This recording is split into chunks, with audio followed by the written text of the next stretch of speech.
पल्ला गाउँ।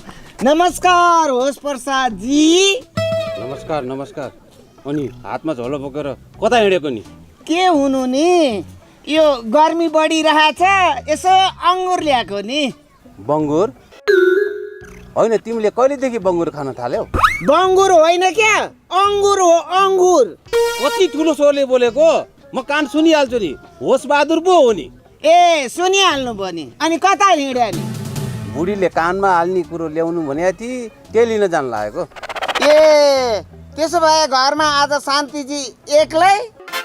ल ल होस् बहादुरजी, अलि मजाले किनमेल गरेर आउनु होला। सम्झी नि, फेरि सबै उल्टो पाल्टो होला र ढाडले दुःख पाउला नि।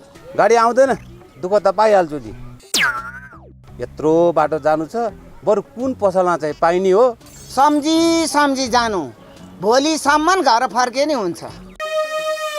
शान्तिजीको राम्रो ख्याल गर्ने म छँदैछु। पर्दैन, मेरो बुढीको ख्याल गर्नु पर्दैन, म चाँडै आउँछु। अङ्गुर त मेरो बुढीलाई कस्तो मन पर्थ्यो।